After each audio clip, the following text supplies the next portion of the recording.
Arab executive saves his African ex-fiancée from a black market surgery table. Then something tragic happens. He thought she was gone forever. Years ago, she vanished without a word, leaving only heartbreak behind. But when billionaire Arab executive Zayed Al-Mansour entered a filthy back-alley clinic in Nairobi during a charity mission, he wasn't prepared for what he'd find. His ex-fiancée strapped to a rusty surgical table, sedated, surrounded by masked men, about to sell her organs. His heart stopped. She was barely conscious, her eyes fluttering, and her body bruised. How did she end up here? Who betrayed her? And could he save her in time? Or was it already too late? What Zayed does next will make you question everything you thought you knew about power, love, and sacrifice. This isn't just a rescue. It's the beginning of a journey that will test everything he's built and everything he still believes. Before we begin, make sure to subscribe to the channel, like this video, and turn on notifications. This helps us bring more inspiring and powerful stories like this directly to you. Ready for the most heartbreaking reunion you've ever witnessed? Let's begin. Zayed Al-Mansour never thought his billion-dollar empire would lead him to a place like this. A crumbling alleyway in the middle of Nairobi's most dangerous district. The stench of sewage hung in the air, mixing with smoke from burning trash and the metallic scent of blood. Flanked by two silent local guards, Zayed moved quickly, his sharp suit contrasting violently with the misery around him. He wasn't here on business. Not this time. He had come with his foundation, hoping to quietly fund mobile health units after hearing disturbing reports of illegal medical practices targeting vulnerable women. What he found instead would change his life forever. The small building in front of him looked abandoned.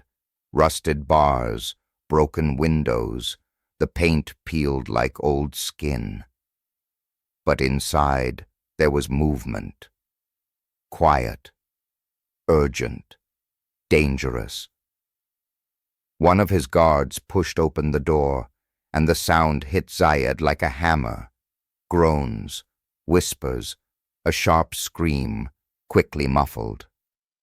It wasn't a hospital. It was a trap. The room was dim. A single flickering bulb cast a sickly yellow light over rusted equipment and filthy instruments. On the center table lay a woman. Her wrists were bound, her eyes half closed. IV lines hung from her arms. A surgical tray sat nearby, prepped with scalpels and syringes. Zayed froze. Even in the darkness, even beneath the bruises and the blood, he knew that face. No, it can't be. "Sir?" one of the guards asked, drawing his weapon. Zayed stepped forward slowly, as if the floor itself might betray him. His heart thundered louder than his footsteps. It was her, Amara, the woman who had once worn his ring, the woman he had searched for 2 years ago, when she disappeared without warning, leaving him broken and bitter. He'd thought she had moved on, married, left the continent, maybe even died. But never, not even in his worst nightmares, Had he imagined this? Zayed dropped to his knees beside her, cupping her bruised face gently in his hands. "Amara," he whispered. "It's me. Zayed, you're safe now. I swear to you, I won't let them touch you." She stirred weakly. Her lips moved, barely forming a whisper. "Zayed, why?" But before he could answer, chaos erupted. A door slammed. Men in surgical masks and blood-stained aprons rushed in, yelling in Swahili. One raised a blade. Zayed stood fast, shielding Amara with his body as his guards engaged. The scuffle was quick, violent, and terrifying. When it ended, one man was unconscious, two had fled, and the third lay groaning on the ground. Zayed didn't care. He turned back to Amara, untying her arms and scooping her up. Her body was light, too light. She had lost so much weight. She clung to him with what little strength she had left. Outside, the night had fallen, and rain began to pour, washing the blood from his shirt, but not from his soul. He carried her to the waiting SUV without a word. Her breath was shallow. Time was running out. Zayed barked orders to the driver and held her close as they sped through the city toward the only private clinic he trusted.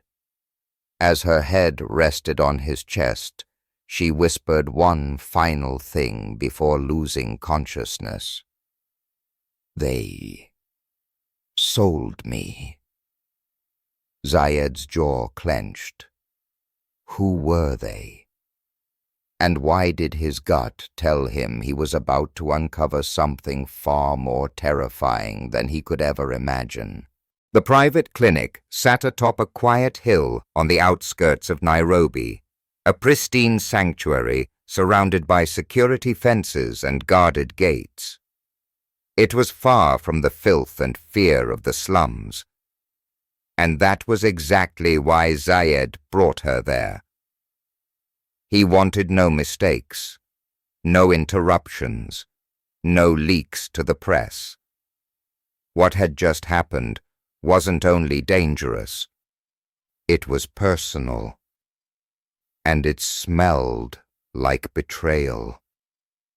Amara lay unconscious in a pristine hospital suite, hooked to machines that beeped softly with each fragile heartbeat.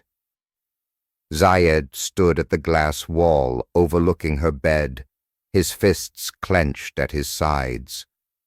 He had faced hostile takeovers, government corruption, and assassination attempts. But nothing had shaken him like seeing her like that, stripped of her power, drained of her light. The doctors told him her vitals were stabilizing, but she was malnourished, traumatized, and had likely been sedated for days. She hadn't spoken since the ride over. Not a word.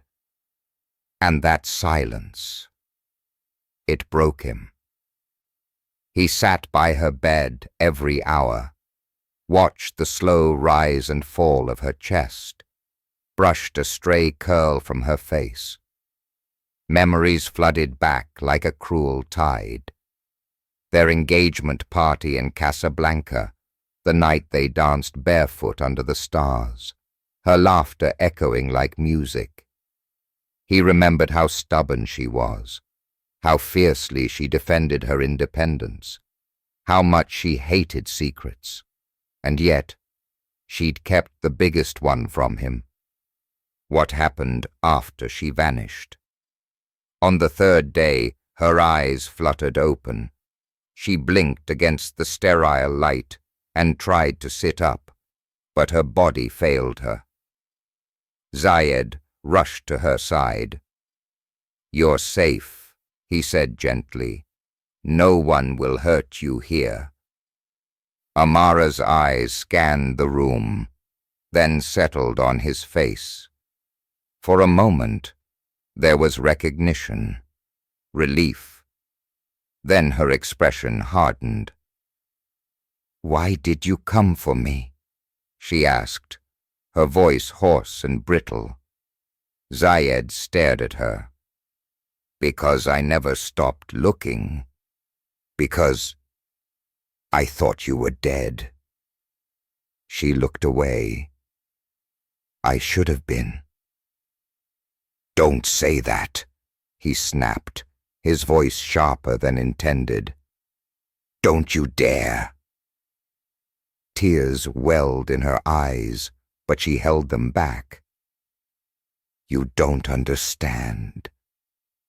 You weren't supposed to find me. You weren't supposed to see me like that." He knelt beside her, taking her trembling hand. "Then help me understand. Tell me who did this to you." Silence. Then slowly, painfully, she whispered, "It was my uncle." Zayed's jaw tightened. "The diplomat?" Amara nodded. "He sold me." The words punched the air out of his lungs. She continued, voice cracking. "After I refused the arranged marriage, the one they all wanted me to accept, he said I had shamed the family, that I had turned down power and privilege for love, for you. So he took my passport, my money, everything, and when I fought back, he locked me away. Then he made a deal." Zayed couldn't speak. Rage boiled in his veins. This wasn't just betrayal. It was evil. Amara turned to him, her face pale but resolute. "I didn't run away from you. I was taken. And I didn't call for help, because I knew what it would cost." Zayed's eyes burned. "You thought I wouldn't burn the world down for you?" "I thought you already moved on." Zayed stood abruptly. "Then you don't know me at all." For a long moment they sat in silence, the machines beeping steadily, time folding around old wounds. Finally she asked, "What now?" He looked at her, at the woman he had once loved and lost, and just saved from the edge of death. "Now," he said coldly, "we make them pay." But what neither of them knew was that her uncle wasn't the only one involved, and someone far closer to Zayed's world, had helped make the deal. Zayed's private jet soared above the clouds, leaving Nairobi behind like a fever dream he couldn't wake from. Amara was resting in the medical bay on board, under the supervision of a trusted nurse. She was still too weak to walk on her own, but her eyes were clearer now, and filled with a storm that mirrored his own. He stood in the lounge of the jet, arms folded tightly, staring at the encrypted laptop screen in front of him. His fingers tapped the table impatiently as he waited for his head of security to appear via video call. When Omar's face finally filled the screen, the man's expression was grim. "I traced the accounts," Omar said. "The clinic you raided was funded through a shell company in Dubai. Clean on paper, but dirty as hell underneath. You're not going to like who's connected to it." Zayed didn't blink. "Tell me." There was a pause, then, "It's one of ours." Zayed's entire body went still. "Which division?" he asked, his voice ice. "Zayed Holdings Medical Procurement, the Dubai subsidiary. The trail runs through 2 fake charities and lands right in the lap of Nadim Hassan." Nadim, Zayed's own cousin, his right-hand man since college, the one who toasted him at his engagement, the one who sat at every board meeting smiling, nodding, lying. Zayed slammed his hand on the table, making the laptop jump. "How long?" 18 months, maybe longer. He's been laundering money through medical equipment shipments. But it looks like some of those shipments were going to underground networks, black market clinics, organ trafficking rings. Zayed felt like he was going to be sick. All this time, the monster hadn't been in the shadows. He'd been inside the house. Omar continued, "I suggest we move quickly. If Nadim suspects, we know." "He won't suspect anything," Zayed interrupted. "Not yet. Keep this quiet. No calls, no alerts. I want eyes on him at all times. I'll deal with him personally." After ending the call, Zayed walked to the window of the jet and stared out into the endless sky. His chest was tight. Betrayal ran deeper than any wound. And this was beyond anything he could have imagined. Amara had been sold, drugged, and nearly killed, all with the help of someone who sat at his table. When the plane landed in Abu Dhabi, a convoy was waiting. Silent, black SUVs with tinted windows and high-level security. Amara was transferred to his private estate, a secluded fortress nestled between the desert and the sea. It was the safest place he owned. No journalists, no cameras, just guards he trusted with his life. She looked at him from the stretcher as she was wheeled inside. "Is this where you live now?" He gave her a small nod. "It's not much." Her eyes softened, and for a second, the shadow of a smile touched her lips. "It's everything." He stayed by her side as she was moved into the marble guest suite. She reached for his hand. "Zayed," she said, voice faint, "please. Don't do anything reckless." He met her gaze. "He trafficked you. He signed the papers. He shook my hand the night you disappeared." "I know," she whispered, "but don't become like them." Zayed hesitated. She had always been the voice that kept him from going too far. But this time, he didn't know if he could stop the storm building inside him. Later that night, he sat alone in his study, lights low, whiskey untouched, a single photo in his hand, him and Nadim, taken years ago at a company retreat. Both of them laughing, brothers in all but blood. He stared at it until the laughter faded from memory, and all he could see was the knife in his back. Nadim had to pay. But would justice be enough?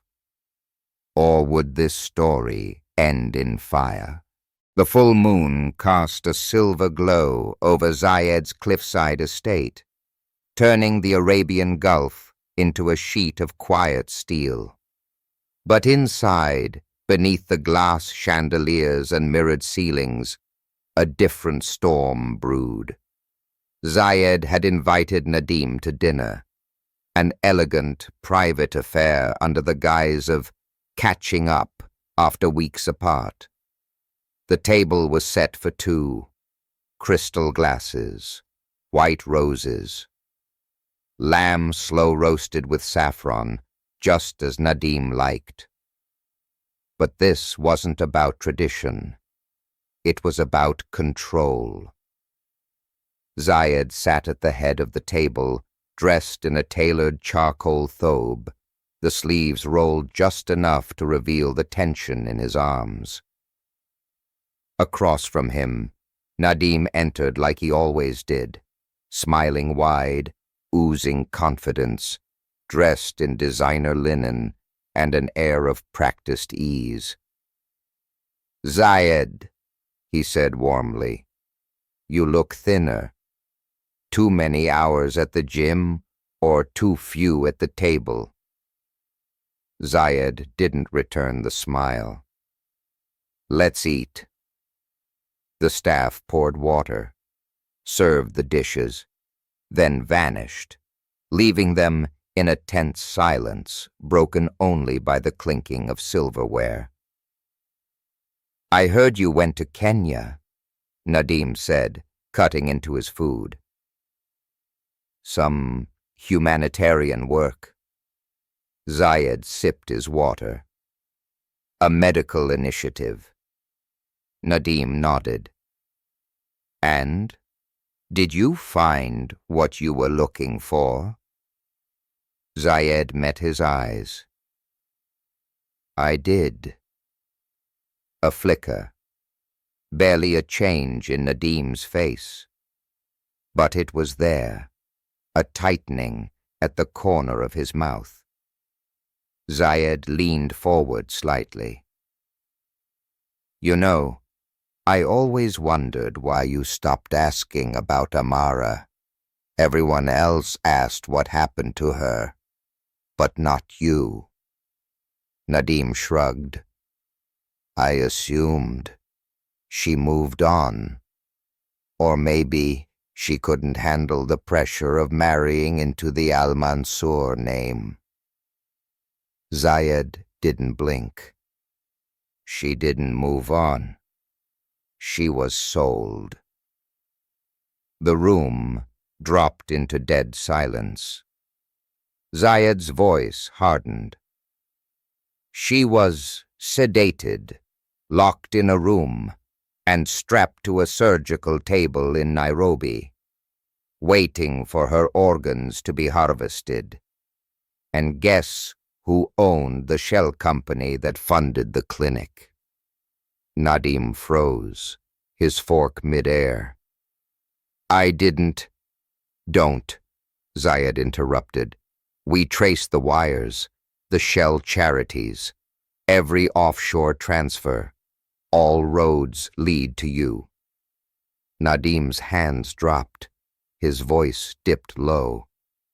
"You don't understand what I was dealing with." "Try me," Zayed said.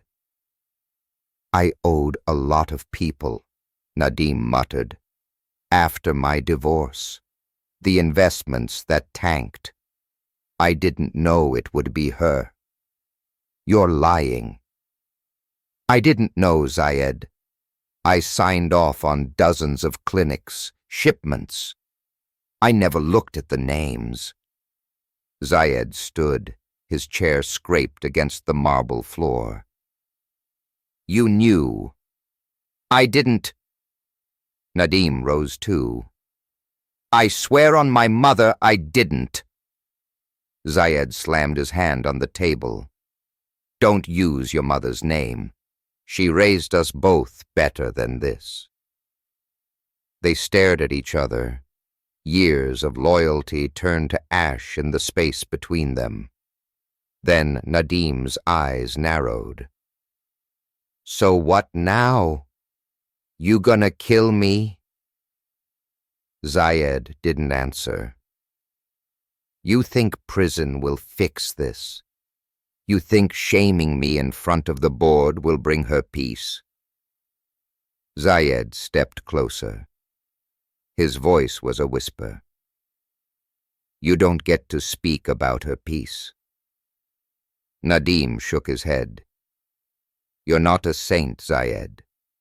You build hospitals with one hand and broker oil deals with the other. We're not different." Zayed looked him in the eyes. "That's where you're wrong."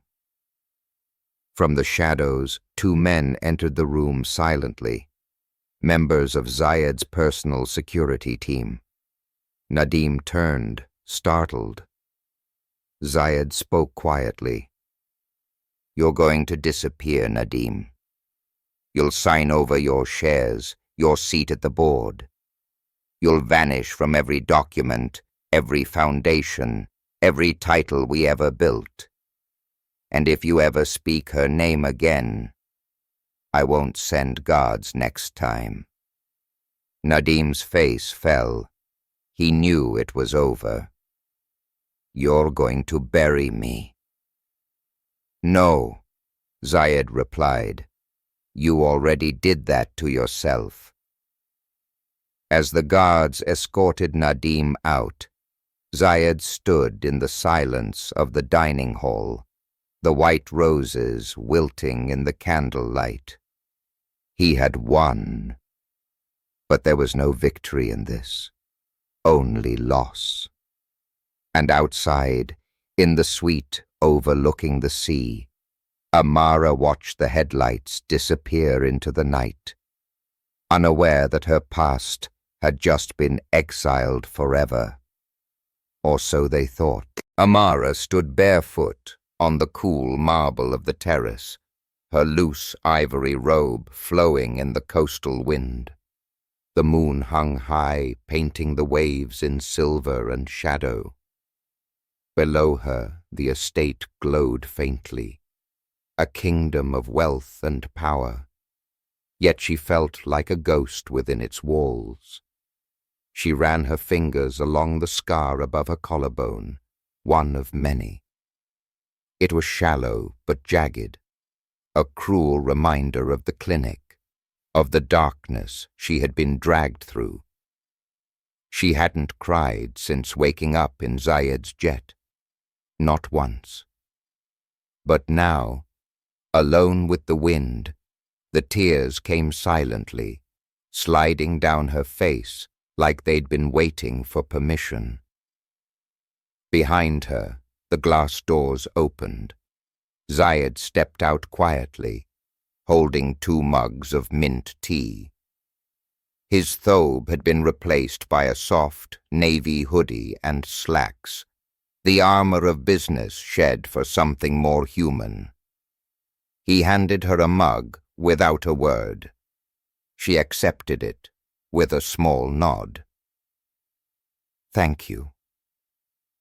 They stood in silence for a moment, the waves crashing far below. "You sent him away," she finally said, her voice soft. Zayed's jaw tensed. "Yes."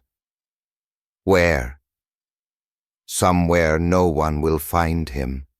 He'll never hurt you again." Amara took a slow sip, eyes fixed on the horizon. "Do you feel better?" "No," he said simply. Another silence. Then she turned to him. "I should have told you. About my family. About the pressure. I thought I could handle it alone." He looked at her. "You were protecting me." "I was trying to protect us," she said. "But I underestimated how far they would go, and by the time I realized it, I wasn't allowed to speak to anyone." Zayed set his mug down. "You don't have to explain. Not now." "I do," she insisted, stepping closer. "Because I still love you." The words fell like thunder in his chest. His breath caught, but she wasn't done. I don't love the empire, or the headlines. I love you, the stubborn, furious man who never stopped looking for me. The man who sat at my bedside for 3 days straight, even though I looked like death. You brought me back. Zayed lowered his gaze. And I failed you. I didn't see the snake beside me. You saved me, Zayed. That's all that matters now. He reached out, gently tracing the scar on her shoulder with the tip of his finger. These are mine to carry too. No, she whispered, they're mine, but you can walk beside me while I heal. He nodded slowly. Then we heal together. Amara smiled, a real one this time, fragile but warm. You're still dramatic, you know. He chuckled softly. I just exiled my own cousin. I think I'm entitled to some drama. They both laughed. A moment of lightness in a world that had been too dark for too long. But just as the quiet began to feel safe, Amara turned serious again. There's something I haven't told you. Zayed frowned. What is it? Her eyes met his, steady, strong. I wasn't the only one at that clinic. There were others, dozens, women, girls, some barely teenagers. His blood turned cold. I heard their cries, she continued. Even sedated, I remember. And I recognized one of the voices, a girl from my village. Her name is Halima. She was 14. Zayed stared at her, the weight of her words sinking in like lead. Do you know where they were taken? No, but I heard something. One of the guards mentioned a name, a buyer, European, wealthy. I think there's another network even bigger than what we thought. Zayed stepped back, shaking his head.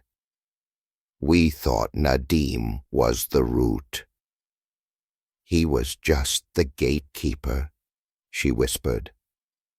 He exhaled, long and slow, as realization dawned. This wasn't over. It had only just begun.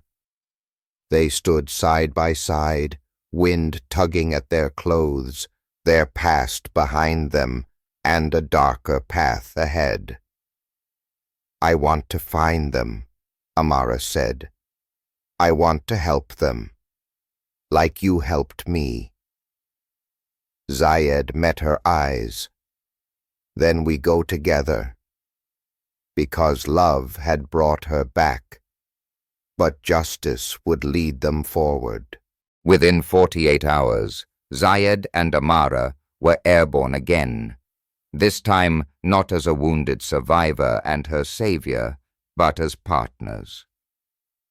The private jet cut through the night toward Eastern Europe, where whispers of organ trafficking led to an estate near the Black Sea, owned by a shadowy billionaire whose name never appeared on paper, but whose reach was felt in every underground clinic across Africa. Amara's hand trembled slightly as she held the tablet, reviewing photos of missing girls. Zayed watched her in silence, seeing not weakness, but fire. What had been taken from her was unforgivable, but what she had become in its aftermath was undeniable. She was no longer just his lost love. She was a force. When the wheels touched down, a contact was waiting. A former agent turned rogue who owed Zayed a favor. He led them through icy forests to a villa behind armed gates. Inside, silence, shadows, and a single locked door that reeked of pain. What they found would haunt them forever. 24 girls, cold, hungry, afraid, but alive. Zayed called in everything: helicopters, medics, journalists. He didn't care if his name was dragged through the mud. The world needed to know. And when Amara stepped in front of the cameras, speaking with a voice steady and scarred, the world listened. Weeks passed. Nadim was found dead in a hotel room in Monaco. No fingerprints, no answers, just a single red feather. A warning from someone even more powerful. But Zayed didn't look back. He and Amara opened a foundation in her name. She became its voice. He its armor. Together, they rebuilt what had once been broken, in the world and between them. And sometimes, late at night, when the house was quiet and their hearts finally calm, they would sit on the balcony, fingers interlocked, knowing that love did not save them. It gave them the strength to save each other. If this story moved you, remember, real courage begins when love refuses to walk away. Subscribe to the channel, like the video, and share it with someone who believes in healing after darkness.